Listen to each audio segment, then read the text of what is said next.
So maybe in connection, I hope, between the two. Yep.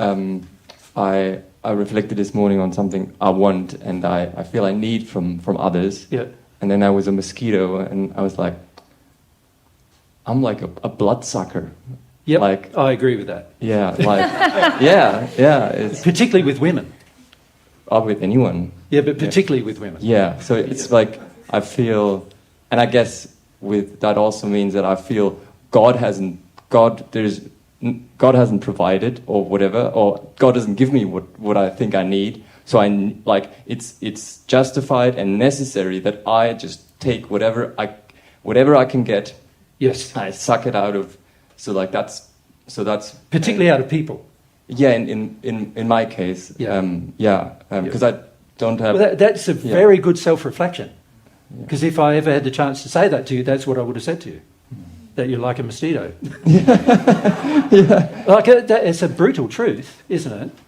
If you think about it. But you can change it. You can change it. Yeah. You see, if you don't know you're doing it, or you don't even realise you're doing it, or you just ignore you're doing it. So what I've seen you do over the course of the time I've known you is that you go and stay with somebody, you take everything from them, and then when they're exhausted giving that to you, you go and stay with somebody else and take everything from them, and then when they're exhausted giving that to you, you go somewhere else and take from them. And that's been the pattern of your life that I've observed.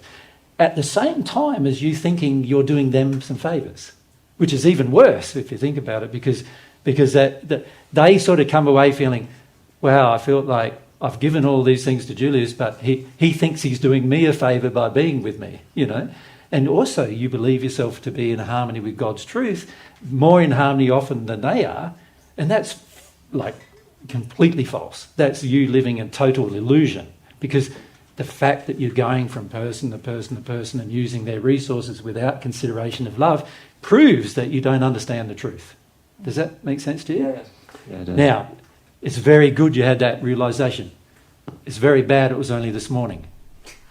Well, it's been kind of over the last couple of weeks. I understand. But you had the feedback Jesus is telling you when you came to Australia. When you came to Australia. Yeah, I know. It's taken that long. And this is the thing, you see, what happens for most people is they hear these things that I say to them, they go, oh, God, he's definitely not right about that, right? You know, he's definitely not right about that. And then 10 years later they realise, perhaps he was, right? And in particular, we say, he's definitely not right about me. You see, we want to maintain an illusion about ourselves. That's one of the biggest errors we have. Yeah, I mean, I remember the first things you were saying to me when I was unloving to Eloisa. I was like, I have no idea what you said to me. It was like, I think something like you said about The Simpsons, like, you know, just like the dog, which is, you know, I was like feeling like getting told off, and I felt like you were screaming at me, and my ears were just like shut, and I was like, I heard nothing. Yeah. And it's a pity because I don't remember any of the feedback. It was just until like 2-3 hours later, I was like, I could hear you again. Yeah. But even those things, I look back on now and I say like, you know, I didn't really hear them because I didn't change. And I ignored them. Yeah. You know, and I wanted to ignore them for a long time. I just wanted to knit to the raisin pick.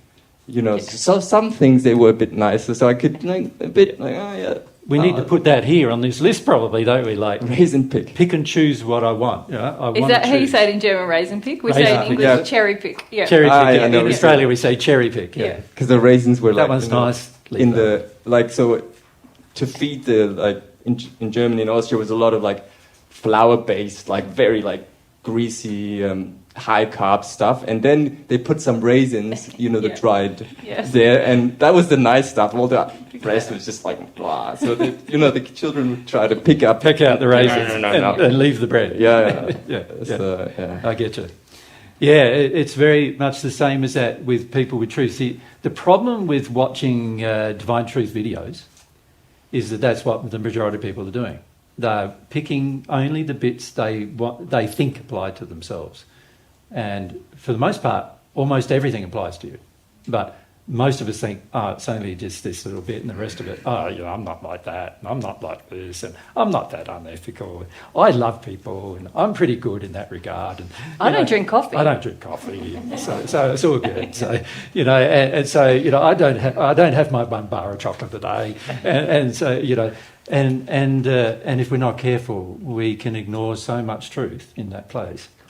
And also, that doesn't help us have a relationship with God, because the relationship with God is based upon truth. And the Holy Spirit, which is the connector between you and God for receiving love, is a truth-based connector. It's a conduit that opens. It's actually like a wormhole between you and God, and it opens based on how much truth you're in, how much sincerity you're in, how much transparency you're in.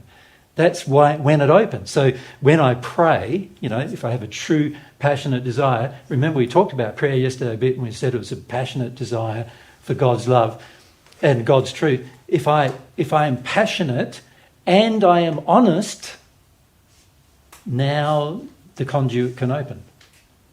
But if I'm not honest, I'm in illusion, I'm in denial, nothing can open. So the only people after that are going to respond to my prayer are spirits. And they're not going to be spirits in good condition, right?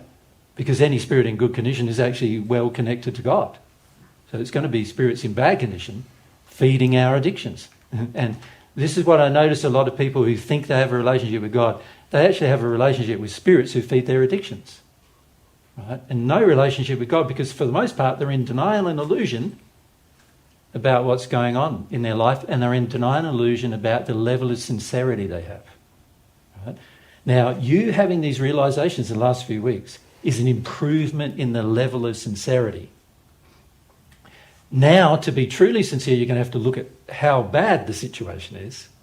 I think it's pretty bad. Yeah, and then look at the motivation as to why that unloving behaviour has been engaged with people in the past. So, and that's going to be even more tricky, isn't it? Because there's going to be some tough emotions under that drive that. Yeah?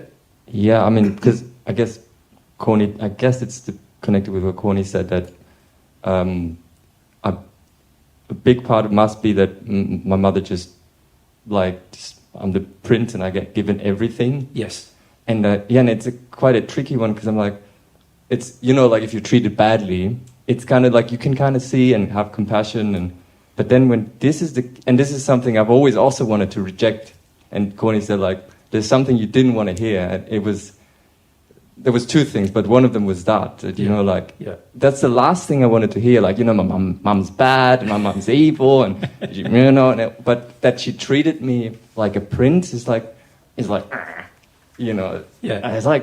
that's the last thing I want to hear, because I don't have any idea how to get underneath that, or like maybe that's not true. Well, it's going to require a sincerity to get underneath it, yeah. and ethics, and emotional integrity, and desire for truth, and of course God is trying to talk to you via the conscience to tell you what the problem is.